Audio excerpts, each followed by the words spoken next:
All right, guys, I'm back. I had a little too much Thai sausage. It cost me the last 24 hours. Lorenz does. Guys, today we're going to do Q&A for the last session, and then I'll give out a couple of belts. I'm going to give out a couple of black belts, but we might only give out one. I'm going to make them both roll with Joseph. Whoever gets submitted the most doesn't get promoted. It's be a good challenge. Be very entertaining for us. But guys, we're going to do Q&A, so if you have a question, put your hand up. Joseph is going to come and hold the mic in front of you. But yeah, you guys can ask whatever you want. Anything. Okay. Just a sec. Craig, I got you make the guard grid again, and I have a question. For example, some people knee cut, so they don't want to play your half guard game. They try to, knee cut, so you go to the reverse Z. So what's your solution for that kind of a position? Do you want to show me what you mean with Joseph?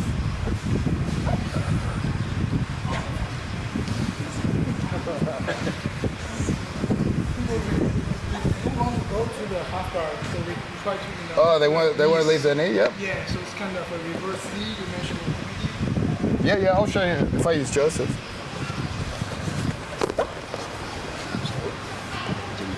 Whenever guys play with their knee on top like this, I use this as an opportunity to enter like false reap positions here, right?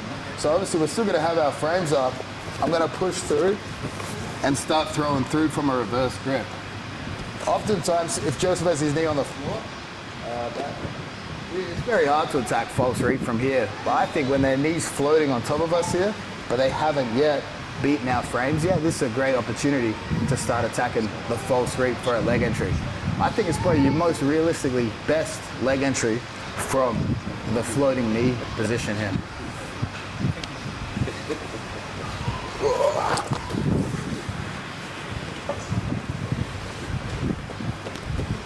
Just a good escape from when they've got you in saddle with both legs, if there's any other way of escaping it before you get tapped. Yep. Joseph. When he has both legs here, he's got great control, but he's really still very far away from heel exposure, so he's got control of the position. I prefer, these days, I prefer leg entries that land you with the heel exposure, so we cut out this game. This worked really good when people didn't really know how to defend heel hooks, but now basically I can still hide my heel, and Joseph has a hard time trying to expose it. He has, while he has my second leg, he has control over the rotation. The second he decides to let go of that to attack, we still have this battle here. Obviously, we don't want to force it. We don't want to rush the escape. If he lands an entry and he's sitting upright, I won't hand fight at this point. I'll only hand fight if he has an exposed heel. But because his hands are preoccupied by the legs, it's very difficult for him to control where he falls here. So I'll walk my butt into Joseph, and now I can actually still hide this inside heel here. So if he sits up, he has really very little ability for him to control the direction and the hip I can put him on here. And now for him to expose from here, it's going to be a tough race that he's likely going to lose here. So you have to be patient from that position, because he's got control over both legs here. It's really hard for us to force our way out of here. We just try to put ourselves in a position that when he decides to go for it, he's got the lowest chance possible to expose the heel. Obviously, if I stay up right here, I wouldn't want to be like hand fight and he slides straight down to the heel straight away. I want to be on the outside hip before he tries to dig the heel. From there, are you doing anything trying to push that leg lace? Leg lace, I don't really believe in it. I'm always constantly pulling my top knee. So as he's trying to attack here, you're talking about the leg lace. Where you go over and on. You know the leg lace? Oh, like this? This one. Oh, I thought laces with the... And do you mean like where they try to submit you with a knee bar from here? Yeah. If I stay and keep my hips low here, eventually he's going to generate enough pressure I might want to tap. If I really feel a ton of pressure, like if you think about Kron versus Denise, was a good opportunity for that. As he starts applying it, I'll try to get my hips as high as possible here. Now when he starts applying pressure into the knee, much harder for him to generate that pressure than if we're down here on the side here. So as long as I'm ready to build high, I don't think it's a massive threat.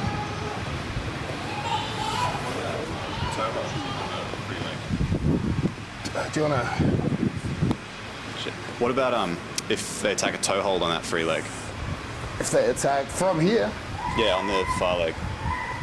Any risk there or not? I mean, if I try to pull my leg backwards, maybe he's going to generate some force on it. Right. If I really feel in danger, I'm trying to put my toes on the floor. Now when he tries to rotate, it's going to be tough. I don't think that's a great position for a toe hold. I think the most dangerous spots for a toe hold would be even outside aoki, because he's got great hip control here, or 50-50 where I've got a body triangle. These are two things I can't really roll out of, but I don't think super strong threat from cross aoki.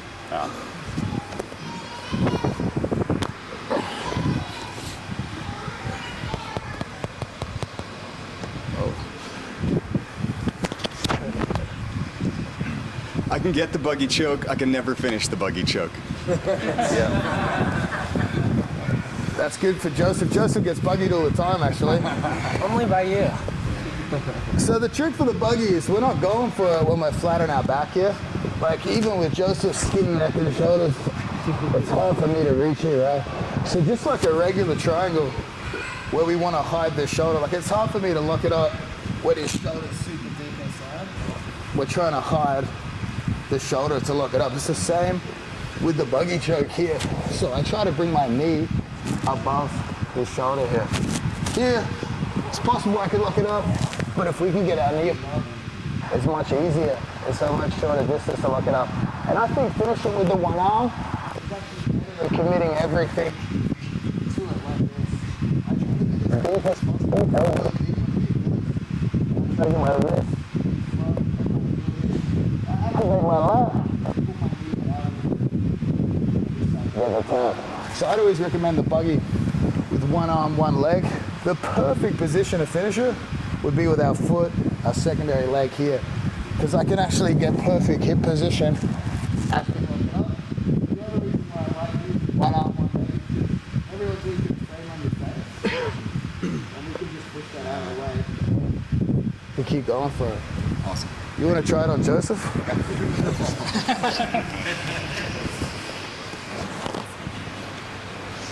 So, I want to get over this. Try to like activate your lat here. Or hold his hands. Try to get your wrist up, be on the foot. That's better. Now start to activate your lat and turn your foot out slightly. Like this way. Like the people's elbow. I feel like he's too much on my head. Yeah, don't think about squeezing too hard. Turn on your side to catch it. Try to activate. Yeah. Oh, okay, okay. Cool. Thank you.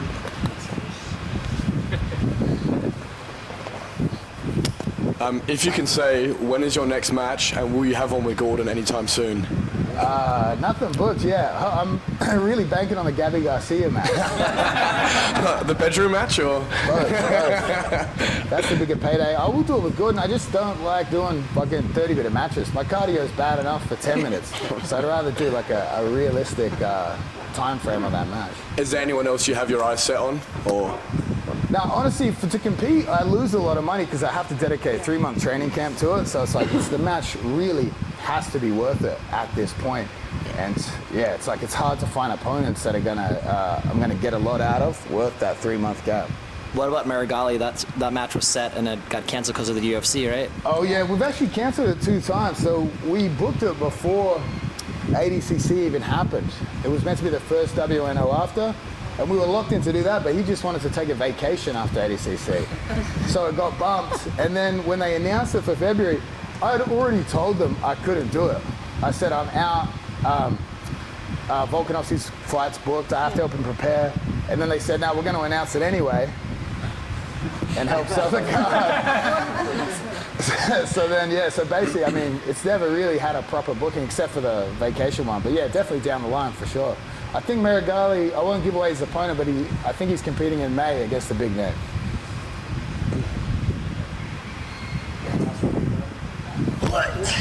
All right, I guess it's this end, okay? So, Craig, we're playing our power bottom. We build a turtle into 4-point. We managed to get vertical posture. Can you show us some embarrassing shit to hit our partner with when they have a rear body lock on us? Show me what you mean. Yeah. So I just mean like Joseph has me in a body lock. I'm a turtle. Right, so I managed to build up. Now I'm here. I'm just looking for some cool shit from here. I don't have good offense from there, except like trying to Granby. You roll to the legs from there too? I don't do that one as much as I should. Like I feel like the one that I do the most is I run this way and then I turn and switch. It switches. That's really all I got from there. Yeah. There are some moves from here, but I mean it's pretty tough, right? It can be pretty dangerous from here. A leg scissor, but it's pretty. I have taught me with this, but it is pretty dangerous. It is basically a kanibasami, right? Yeah. So I'm trying to catch weight over his leg. But if he plants his foot too hard, it's gonna break his shin from out. Is there a less dangerous version? Like just extending the legs, does that just work instead of scissoring the knees? It is possible, but it's like, I really want something in between to jam his leg in there. It is. You grab the wrist, and like as you sit to that hip, you grab the wrist there. We do have that one from more of a typical 4-point. Yeah, that's cool. But usually usually you wouldn't fall from a standing rear body lock into it. Okay. From standing rear body lock, it would be more. And how do you prefer to roll into the legs then? Roll into the legs, yeah. I usually try to get my hips out and as they climb their legs in.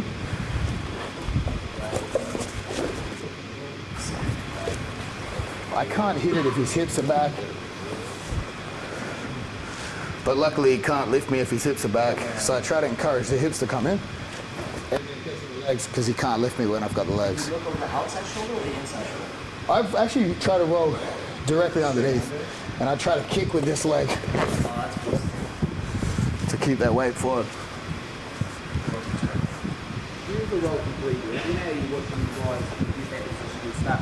Wait, do we have the mic? Yeah, it's here, right.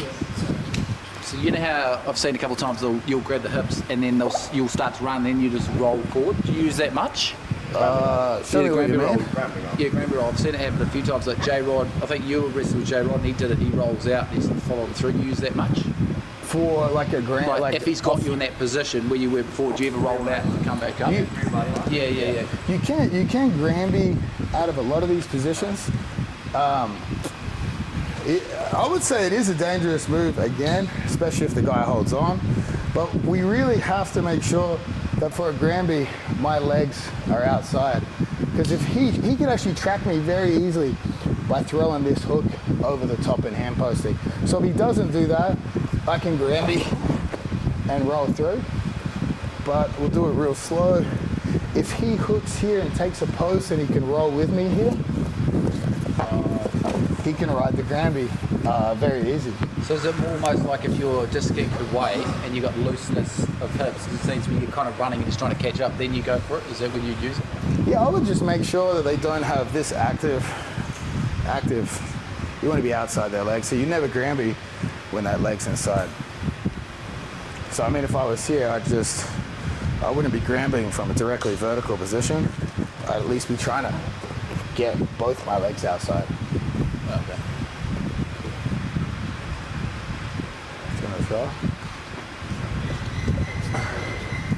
So is B Team gonna do like another like Polaris event or like a combat jiu-jitsu teams event? Because that was pretty cool last time I saw it. Oh yeah, for sure. I mean, any of the teams events are pretty fun as long as we get the whole crew together for it. Oh, all right. If the money's good, we'll do anything. Is Quintet finished? Right on. COVID just killed Quintet? Yeah, Quintet's dead. I don't know. I don't really know the backstory behind that, but yeah, it's not on Fire Pass anymore. He put that out there, but then a lot of people stole the idea. But then his was still the best one, I think. Can I ask 2 questions? Because I've already asked one. Yeah. Okay. Could you just show us how you would pass a low knee shield like a Z-guard versus a high? Like your different strategies to pass both? To pass both here. I mean, depends what style of low knee shield they play here. If it's like a low clamping style here, I really try to bring my hip to that foot here, pummel inside, and we can use this to actually step over the top. So if they really clamp down, you know, sometimes you get in the Z-guard knee shield position and they'll just clamp. My way to beat it is with a low underhook, and my hips the same direction as their knees. And I try to pummel this foot inside to spread the legs apart here. Now we've already basically killed the knee shield position from here.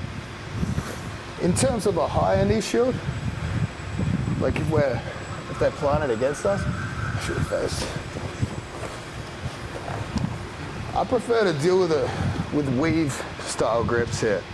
Really try to secure the weave grip, because oftentimes if he does start to roll through to my legs or anything like that, anyway, I find as long as I have my arm inside here, I can maintain some distance between his hips and my leg. And also, very fatiguing for him to start to clear these grips from these positions here. A way for us to surf the position while fatiguing him and stay safe. It's often like I can't grab the head or the wrist if they're quite vertical. So like I can pass with that cross grip, I can pass, but then they seem to be able to get away as I'm passing. They can move. Here, if you can't grab the head, I'll spool backwards. Pin the top leg. And look to grab anything I can here. Try to throw my hand as deep as possible here. Usually he won't try to extend his upper body too far because you'll want to maintain some good gripping strength here. If he extends his head too far, he should leave us the space to run around. So you still need to keep close enough to have active frames. Cool, thank you.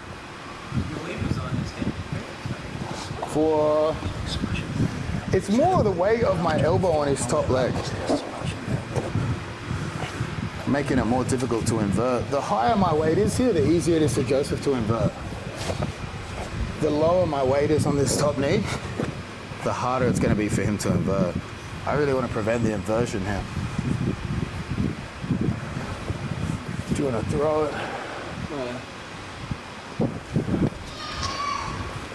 Could you please show us some details on the deadlift armbar? The one on the deadlift? Yeah, I mean, for this one, we really want them to tense up. So we take a wrist ride and we reinforce it here. It's best even if Joseph connects his hands. I want him, his whole body to be tense. It's like, it's gonna be easier to move him.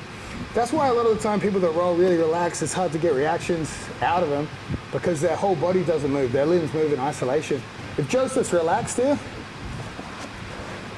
nothing really happens, right? We need him to be so tense that when I do the squat, his whole body moves with it. I'll get you to practice it on Joseph.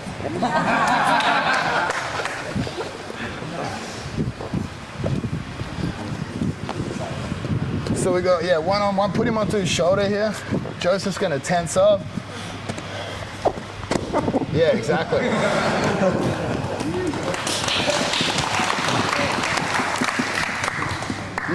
You can sort of shake him a bit to make him tense up. Can you show us the detailed mechanics of the Ezekial? Of the Ezekial? Yep. Joseph loves this one as well. Pop out. So Ezekial, it can be done anytime there's double underhooks. If he lifts his throat up, I'm trying to grab his throat like this, so it's not a fist, it's not side of my hands. I'm actually trying to cup the front of his throat here. So we'd be going deep, grab as close to that elbow as we can. I cup the throat, I pull my elbows down, and I try to close the space here. I want to keep Joseph's the best defense is to throw his right arm over my elbow here, right? So we want to minimize that. And if I go fist to the throat, my elbow's low, it's easy to find.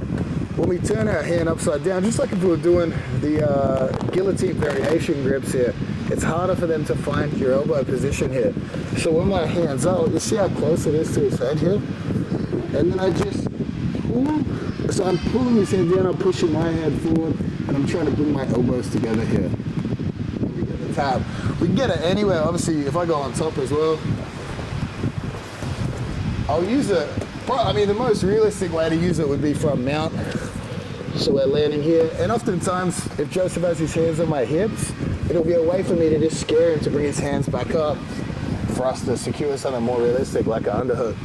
But sometimes guys don't respect it at all, and if they leave it too long now, Joseph tries to defend, it's too late.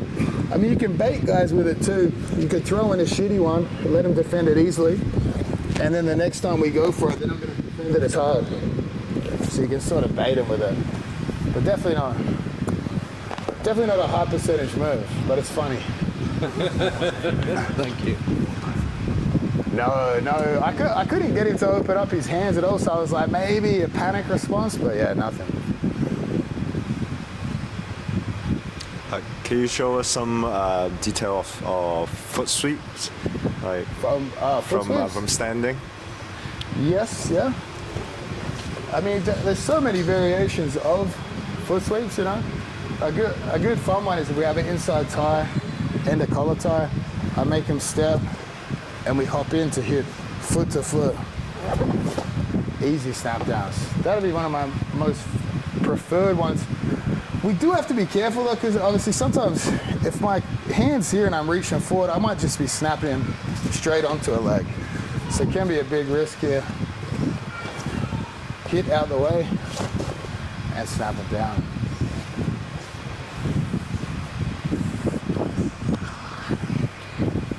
When's the next B-League championship tournament? I honestly don't know. It's a lot of work for very little reward. So well, I need someone else to manage it for us.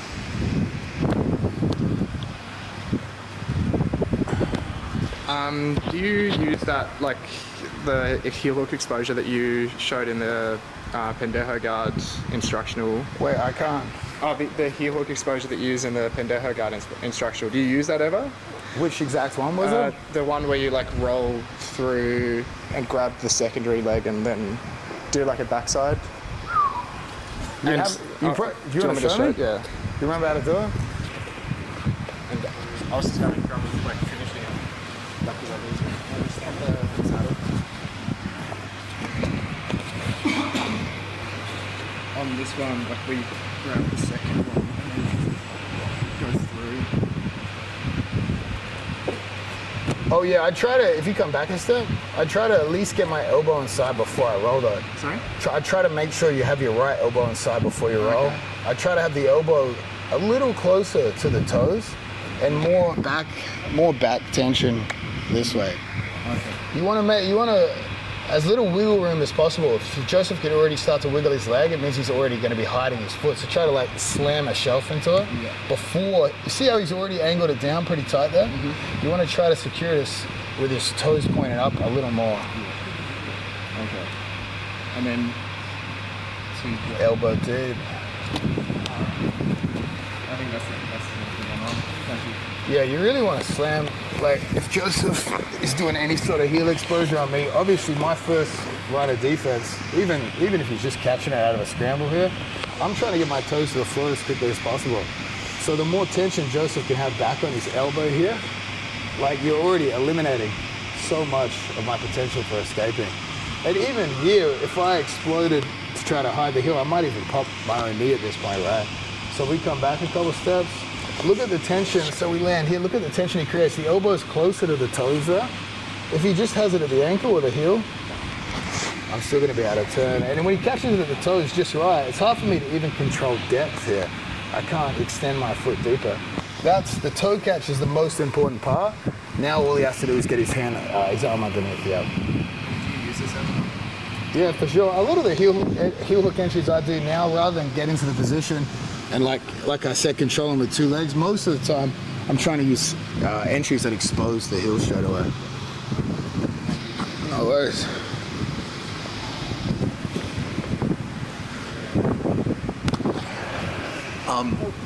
I've heard you speak about the future of BJJ as being a hybrid between what we see now and folk style freestyle wrestling. Kind of a three-part question. The first part, can you expand on that to the non-Americans in the room? I'm not American either. Yeah, exactly. The second thing is, can you maybe share some of the more practical inspirations of where you're drawing, the data that forms the foundation of that philosophy?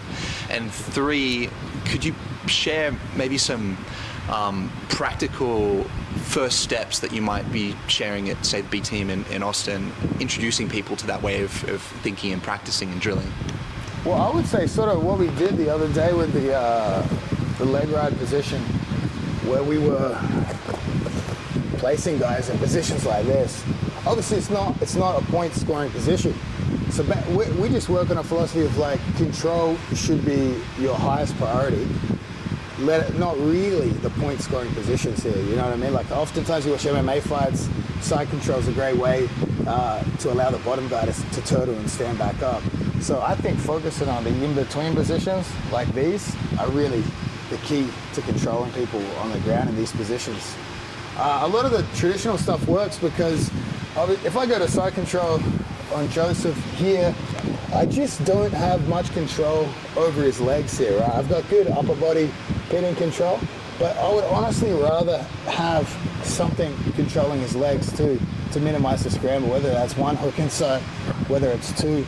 I'd rather focus on controlling the legs to progress straight to mount rather than passing straight to side control.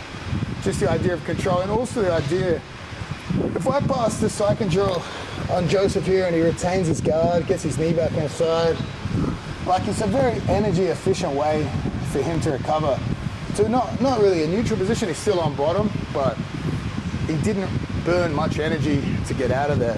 Whereas you saw some of the wrist rides and stuff that we were sort of starting to get into here, like Joseph has to burn a ton of energy here to get out of these positions.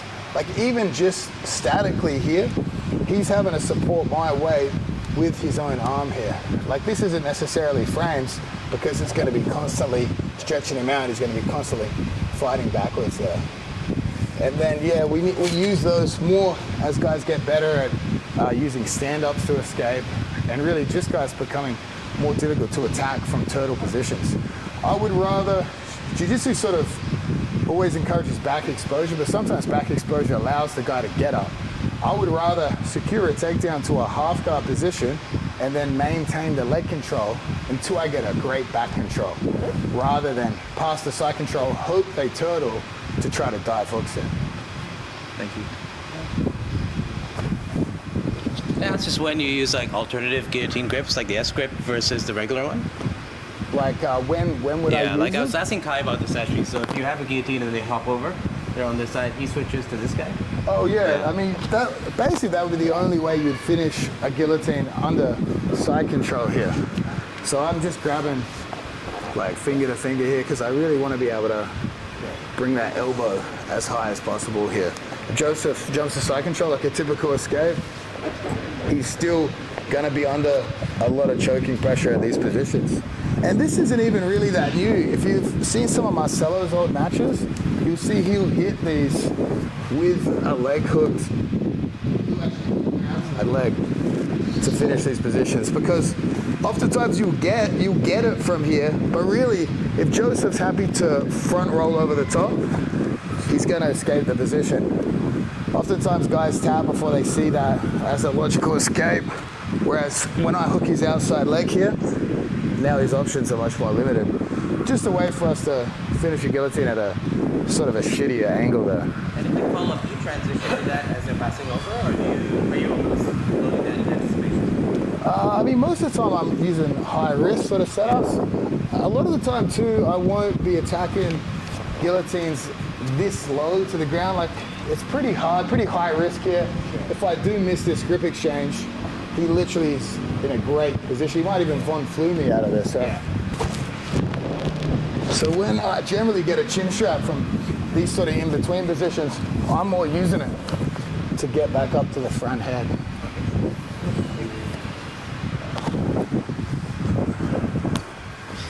Yeah, one of the guys local where we live, he went and trained with you guys, and he was on about us. Somebody had gone with a straight foot lock, and he was killing everybody with it. He said it was similar to the aoki lock, where the heel pops out a little bit. Yeah. Would you be able to go over the details of that for us?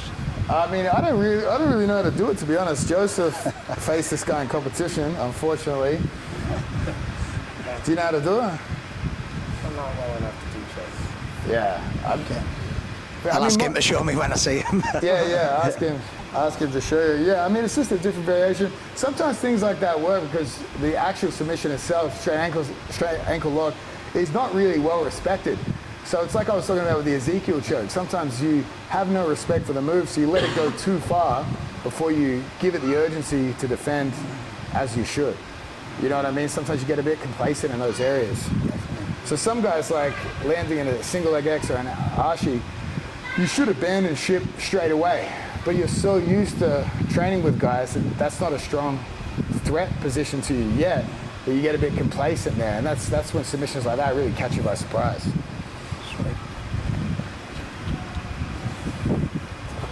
So for older hobbyists, you know, and even, I guess, not so much yourself, but thinking into the future, but 40, 50-year-olds, right?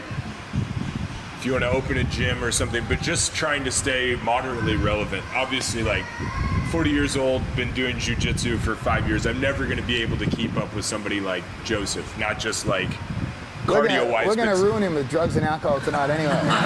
Sure, but like skill development-wise, like what's the best bang for your buck? Like I feel like if I sit around a home gym with people of equal caliber, like I'm never going to find these positions that you've demonstrated here. They're just like mind-boggling.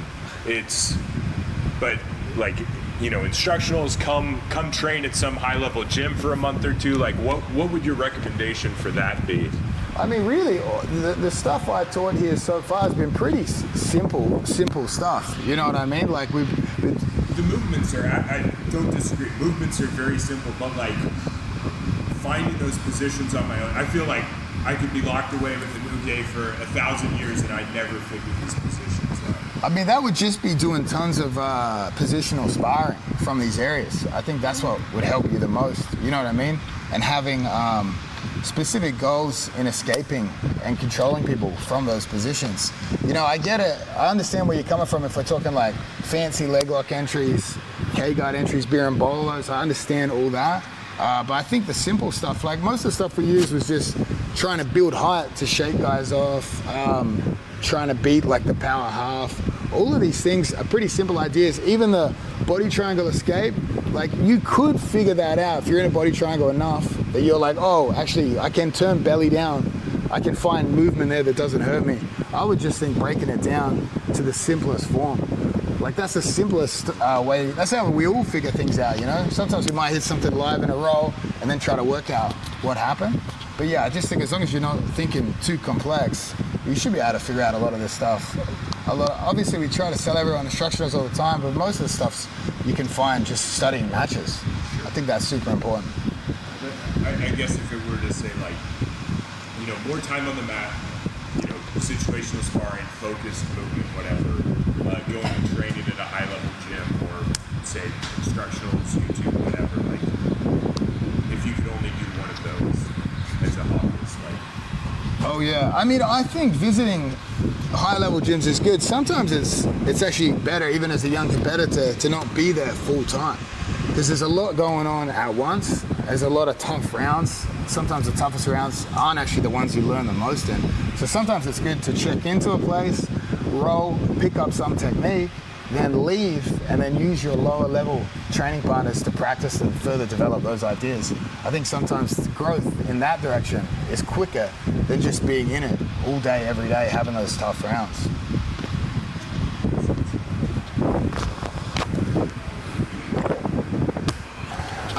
So I've been doing the false sweep a little bit, and I sometimes get like sprawled on when I've got the hook in and I'm trying to like cinch up the tighter arm position. before I roll through. And do you have a solution for that? Oh yeah, well, I mean, we really need to avoid being sprawled from the false reap. This reaping leg, the biggest mistake people make is they back heel with it. We want to extend it as hard as possible here. So obviously if you look at my right foot, it looks like I'm taking an active, almost looks like I'm pulling back. But when I pull back, Joseph can put a lot of body weight on me here, right? Puts a ton of pressure on us. What we actually extend his leg away. So I'm putting the boot in to this leg. So again, if I back heel and try to invert and Joseph's got weight on me, I'm never gonna go anywhere, right? If I use that to extend his leg, it allows me to shift his weight off of me to throw ourselves into this area there. So really just to focus on really extending as hard as possible.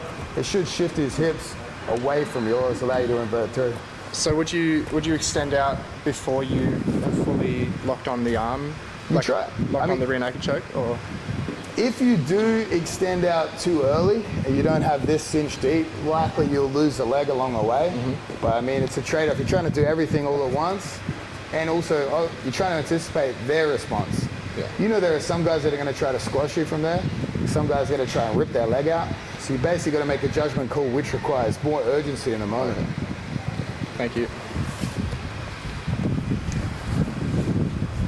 I'm just curious, is there anything that surprised you with the Meregali match, considering his relatively short time training no-gi? I know he would, of course, have all of the basics like pressure and all those kind of things, but was there something that surprised you specifically in that match? Well, honestly, not really. Like, I burnt myself out at the start, but even when I was exhausted, like, he looked busy because he was picking up singles, but really there was no threat with the single legs.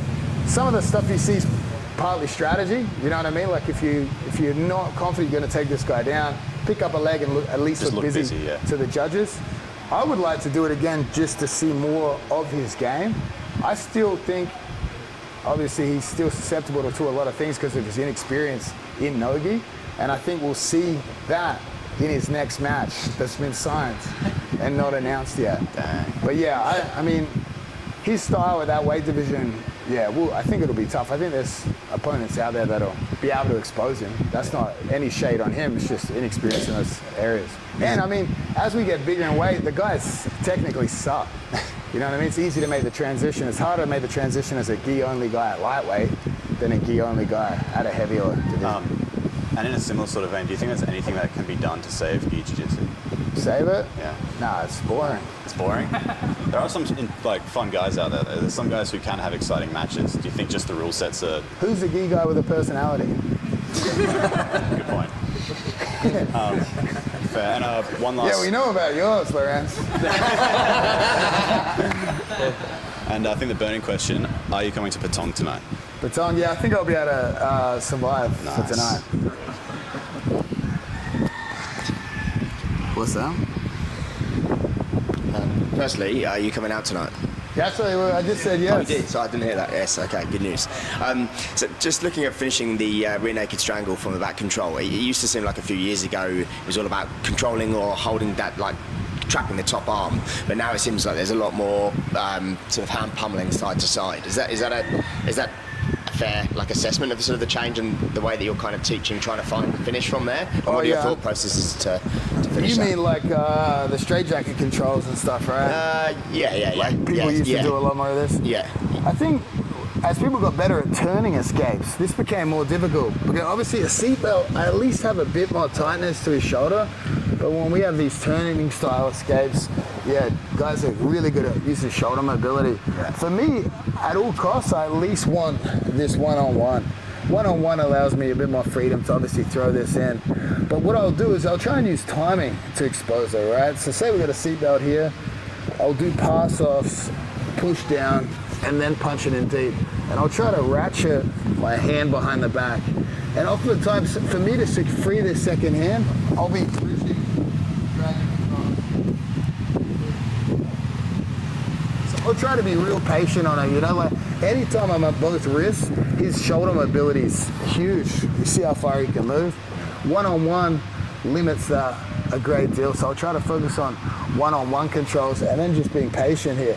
Even at times like this, if I threaten, I know where his hand's going to be. You know, let's just say, obviously his hand's never going to be down here, but let's say I go for the choke. I just be real patient with these pummels, and I really try to go super deep on my shoulders here to throw this deep, and I'll pummel up. I'll like try to ratchet it against his shoulder to lift him up a bit. Here, if he tucks his chin and he knows I want to go for a face choke, for me to hit the face choke, I really want low elbow pressure here. So obviously for him to counteract that, he wants to push my elbow higher, and that'll give me opportunities to pass the other arm through. We can pass off straight to this. Sometimes even when he pushes my elbow up, I'll just cover and strangle like this. Because if he tries to hand fight, he's always reaching for the wrong one. It's this hand's hidden. So often I'll just be passing off one deep, one shallow. So one deep, he defends that by pushing up, one shallow. And then anytime Joseph wants to switch hips, he's very vulnerable here. Say he doesn't want to be on the bottom hip anymore. If we come back, he's never going to get me to the other hip with his chin tucked. If he keeps his chin tucked, he bridges. If he lifts his chin, so their most vulnerable time is when they want to switch hips. Or even sometimes I'll force it. If I can get this deep enough, I'll heavily bridge in, spine here, to punch through the other arm.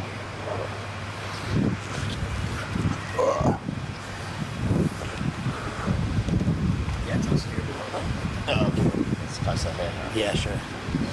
Yeah, so I was just going to ask about, similar to my first question from the standing rear body lock, I was just going to ask about counter offense from the 4-point. One other thing I wanted to ask about is, what do you do when they go high ball ride and you're trying to shake them off and you can't break open the high ball ride? So it's kind of two questions. Counter offense from 4-point, and then you're trying to build up and they throw in a high ball ride and you can't shake them off. So you're saying for the high ball ride, he locks it up. We're in a 4-point here. What's Joseph doing with his upper body? Let's say he's probably going to try to throw like a power half on, but like he's probably going to try to have a power half. Obviously, if we're a power half, we're probably never going to get to the 4-point. I'm going to deal with it from here. Sometimes if he's in a seatbelt or something. Yeah, maybe, like seatbelt or double unders. And I start coming up, I just push at the knee. Oh shit, okay. It's hard for him to keep the high ball ride when we can effectively push the knee. I tried to do like some foot pummels there, but it's really tough. If he looks in the high ball ride, so anytime I'm in total, he drives the seatbelt, I'm always lifting the opposite side hook. Leg, right? Yeah. Because now his weight is falling off of me here. It's not now I'm pushing his leg off easily, it's just that his weight's falling the direction I'm pushing. Right. So it should be much easier to do. Cool. If I have, let's say he has a seatbelt,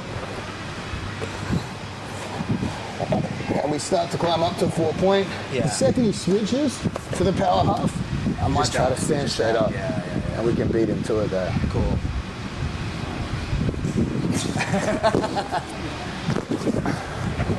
And maybe just a bit of counter offense from the 4-point. Show me. Like rear body lock? Yeah. So again, it's like this is where I always am, right? So Justice on my back, he has a body lock on me, and I managed to build height, and I'm here like this. Yeah. So this is where I have trouble generating offense from. Stay there.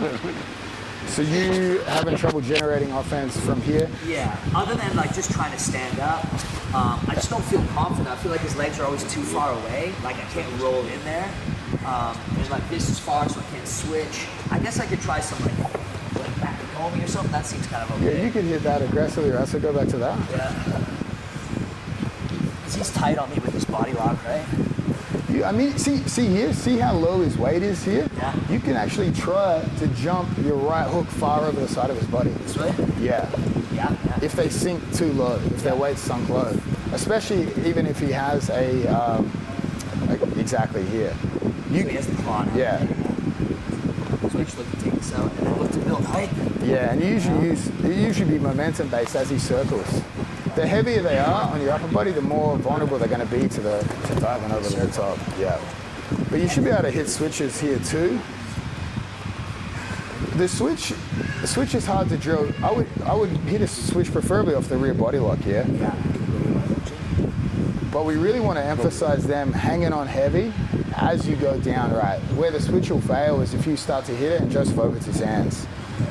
So we really want emphasizing him holding on strong to you. And so as you start to circle? Yeah, and as you load up the switch grip, reach with the pinky finger and knee slide through. Yeah, that's it. And that Mackie Comey there, what about that one? What's the incentive for that one? Just as long as you can get a cross wrist grip and a heavy hip switch. Not straight wrist? That one, yeah. Straight Sorry, wrist? same side wrist. And heavy hip collapse. Sorry, Scrap's jumping. Any excuse. Okay.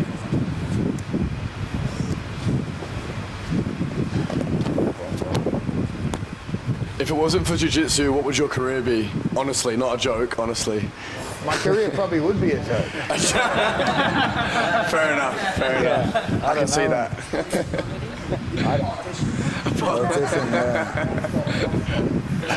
What did you do before jiu-jitsu? Like when you was at Adelaide, right? Oh, psychology degree. Oh, okay. Okay, cool. So I went to a sport that needs a lot of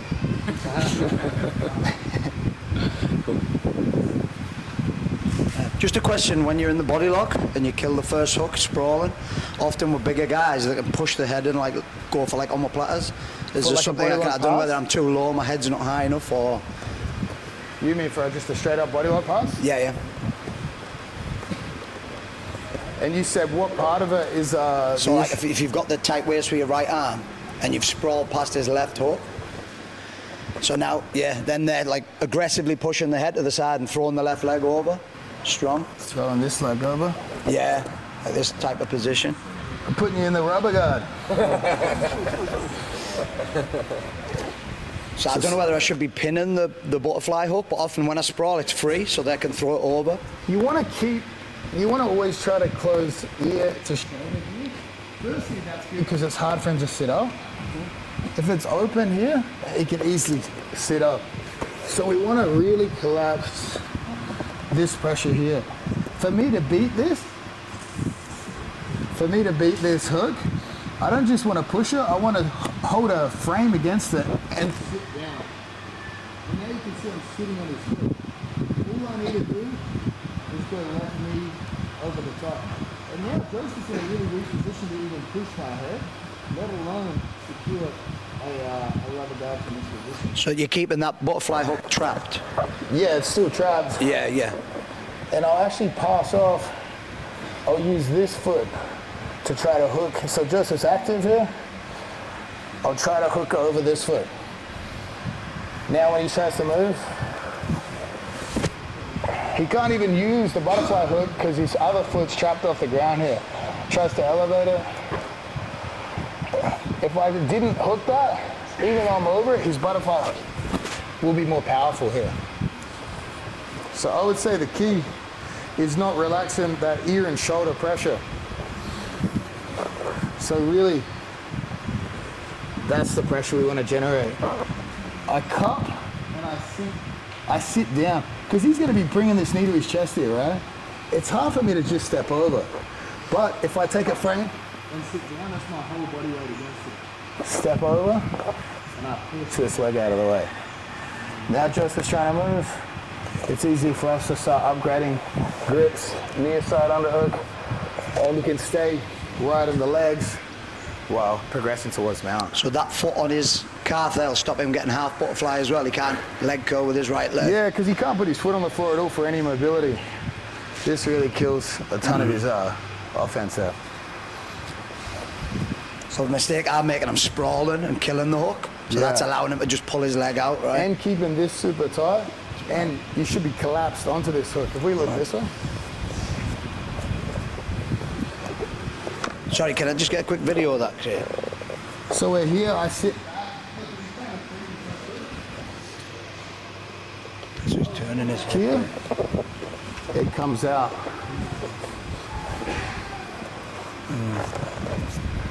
Thank you.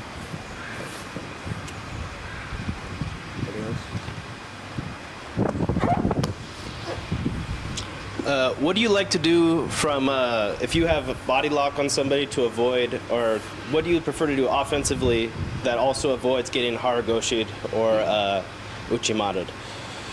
Honestly, the stride body lock is a pretty risky position. Yeah. There's a ton of offense Joseph has from here, and there's really not. I mean, I could step in front. If I can get his shoulders behind his hips, that's going to be great. But if I try to do this and he steps back, now we're in a lot of areas where there's a lot of counters. I wouldn't really recommend necessarily hanging out in this area at all. How do you say you often get to the side body lock? Shot and then come up.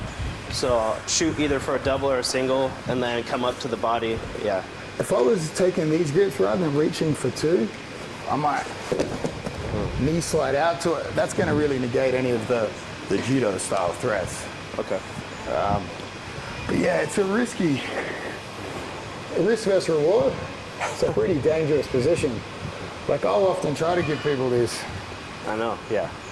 So I think, yeah, risk versus reward, not a great spot to hang out. I would stay on the legs. Definitely stay on the legs.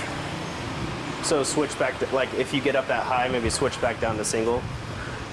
So just stay there, yeah. When you're playing out of, so I mean, for what purpose are you upgrading? I generally will punch the hand and try to knee tap. Yeah, or like you did, step in front, power pivot. But sometimes if I go and I'll try and step in front, he'll step behind, and we have like a little hip battle. And we just kind of like a lot of times I get in this like Mexican standoff of who's going to throw each other with what first. And I'm just wondering if there's anything you do or you prefer to avoid that kind of like scenario. I mean, I'd say you could do a lot of those things off counter ties, you know? Okay. Or even knee taps off of those things. Yeah. Like, and you've negated a ton of the counters he has from that position. So obviously, more energy efficient way to get there. But if you're on the leg, I'd probably recommend staying on the leg. I think it's much safer than going straight to the body if the guy has any sort of judo background as well. Cool. What's that? Yeah, if I'm on a single and I reach up to the waist here, I'm keeping inside knee control and I'm grabbing the hip. The reason this works well is because if Joseph were to threaten to throw me here,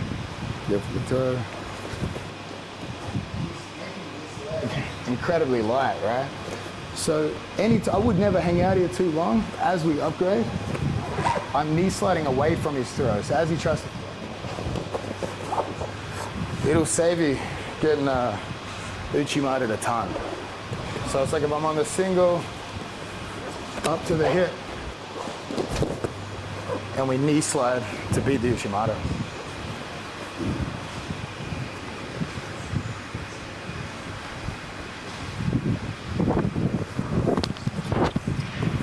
Yeah, I want to know how deep the lady boy actually went.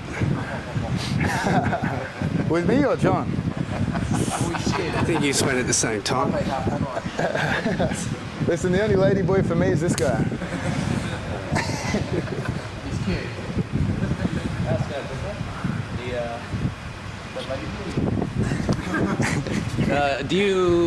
How do you adjust your grappling if it's somebody significantly bigger, or like a Nicky Rod or somebody?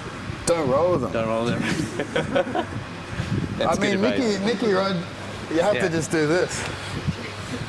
He gets really confused passing guard if your back's flat on the floor. Anytime you're here, he just slams a body lock into you. So really, this is the safest place to be with a guy like that. Okay.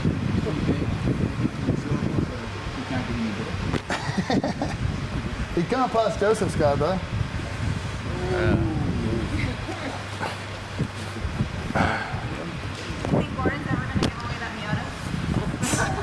I don't think you can give that car away if you wanted to.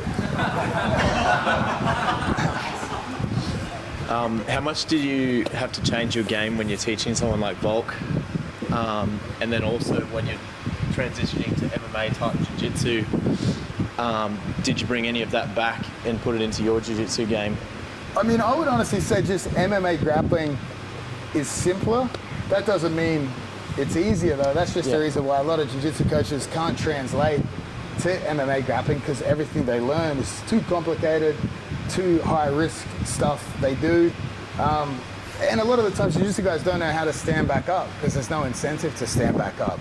So that's why I think a lot of the time a guy will hire a jiu-jitsu coach for MMA camp is quite often a waste of time. Like if you were facing like a Damian Maia or something like that, yeah, probably a traditional jiu-jitsu guy would be very good. But for the most part, it's going to be a complete waste of time. Just super simple pins, especially folk style wrestling pins, using your ability to stand back up, build high, all of those things much more important than sort of IBJJF style grappling.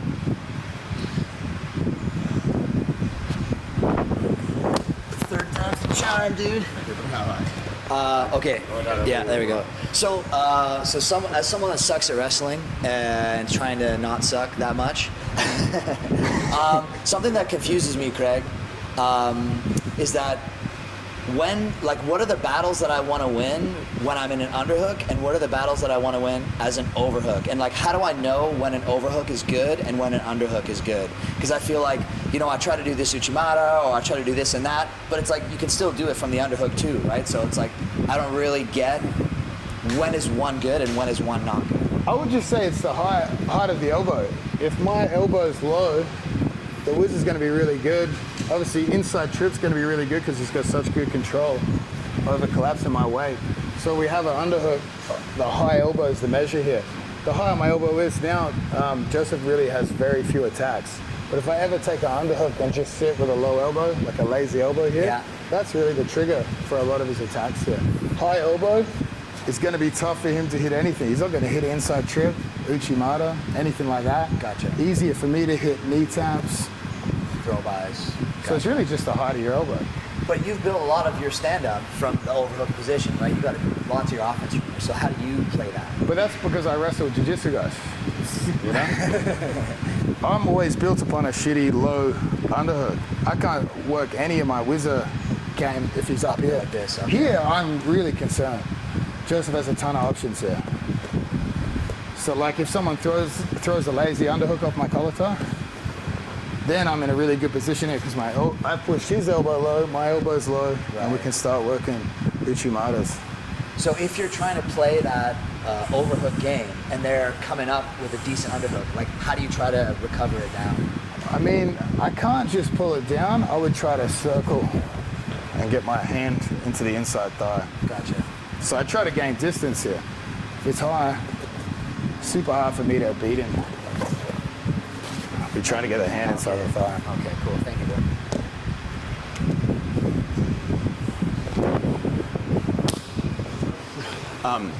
What do you think about Kron Gracie's next fight and his sort of talking about the jiu-jitsu and MMA? It seems like, at least against Cub Swanson, his kind of older school IBJJF jiu-jitsu was a detriment and he didn't really have anything like to take down or anything like that.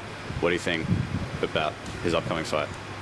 Yeah, well, I mean, like, obviously it worked for him against Cub. I mean, just because you can find an example of it working. Well, against Cub, it wasn't very, like, he didn't. Sorry, against Cub, who did he? Against Alex Caceres, I think it was. Caceres, yeah. So he killed Caceres. Cub was difficult, but Cub also, he wanted to just stand and trade with him a lot too. Yeah. You know what I mean? So it's like, you got to look at what's the easiest option for most people, and like to become an expert in jiu-jitsu and try to apply that to MMA, it's going to be so difficult because you're going to have to forget so much of what you've learned to make it effective for MMA. All the MMA rules favor non-grapplers, stand-ups, short rounds, everything like that.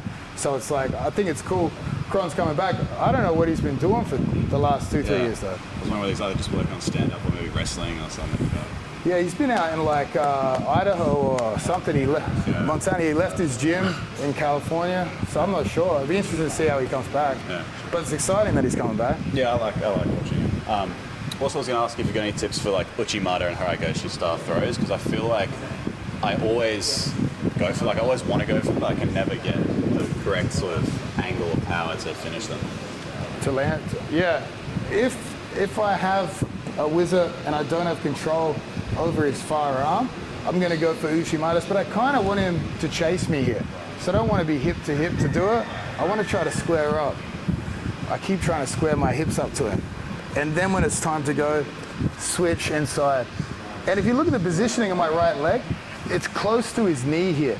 If it's close to his groin and I go to kick, he just hops with me. We want to kick the inside of the knee, just like a butterfly guard sweep should attack the inside of the knee. Because now when he tries to hop, for him to follow us there, yeah. And then for the haraigoshi, typically speaking, it's when they reach for a body lock and I can get control above the elbow. If I have control over both arms, I'm going to throw by kicking past both legs. So you're like judo hopping in. What's that? So you're like hopping in like judo Yeah, I still want to cut that angle.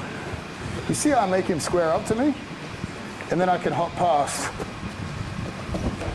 But if I have control over one arm, I'm still making him square up to me here. And we throw it by kicking inside the legs. What about the rear body lock where you reach for the trap? Is that more of like that's bullshit? It works, but not like if someone's got a rear body lock, I would never just statically reach for it. He's going to launch me. It's in transition as he goes through. Say he hits a duck or something. So as his weight's moving backwards. As his weight's moving. You bring it over. But never be here and do this. Look what's going to happen. Oh, slam. So it'll be only in transition. So if he hits a duck.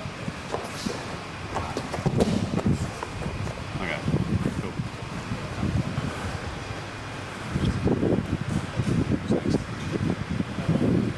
Last question, guys. I'm not sure if you went over it already, but when you're using octopus guard, when you reach over and grab the inside of your knee, when you use that, like how do you set that up? And when you do sometimes get the sweep, how do you get the crossface back from, like come back from octopus guard to get the crossface back? So beware, whenever I have an octopus guard, they end up on a butterfly hook. We can grab inside our own knee. I don't teach it because guys get, like it's better, but guys get really frustrated if they can't reach. You know what I mean? Like obviously if your training partner's carrying a few extra pounds or you're challenged in the height department, it's gonna be hard to reach here, but this is much more powerful here. When we have this extension, I can sweep easily both directions here and sit out much easier. It's just like reinforced. So when you get the sweep, say that second option, how do you actually get your crossface back and start putting forward pressure down? Do you mean because it's like a mirrored position? Yeah. Like here to get to start getting your crossface back or get his chest to the mat. Turn your thumb in. Okay. I wouldn't reach over the top. So I'd be reaching.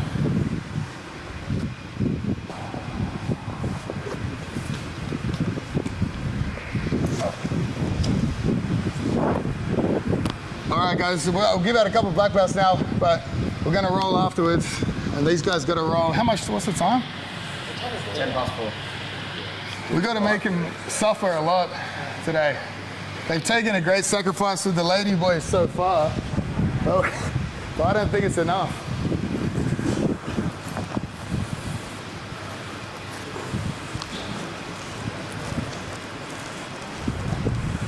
You guys might be wondering why these guys are getting black belts. It's because they saved up enough money and paid me just the right amount, and I was willing to do this deal. But the first one I'll give out is to my older brother, Adam.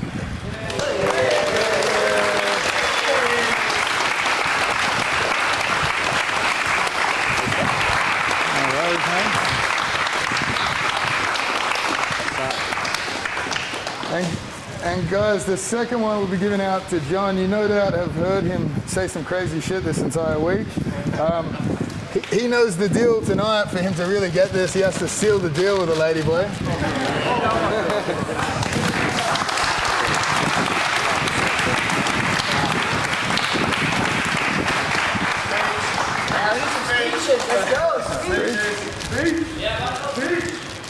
Crazy. Yeah, guys, it's pretty wild. Thanks heaps.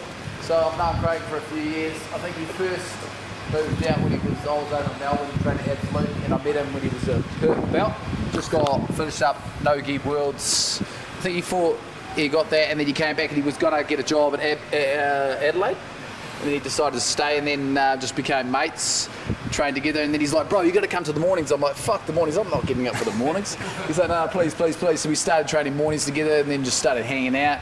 And he's living in a dive flat. I wouldn't even let my dog stay in that fucking flat. So I tried to help him out, like feed him and That's shit. the absolute payday. Yeah, the absolute payday. And then tried to feed him up and help him out and that. But Jesus Christ, he had it rough. So couldn't happen to a better person. He's done well, and bro, I appreciate everything you've done for us. And fuck, it's unreal. Thanks, guys. So, thank you, bro.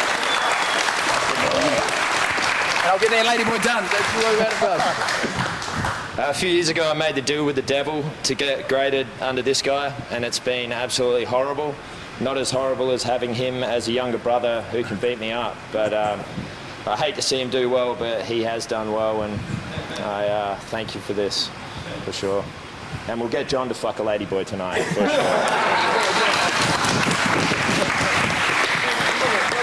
Pressure on me, bro. Another pressure. What for a speech? All right, guys, we're getting to some rounds now.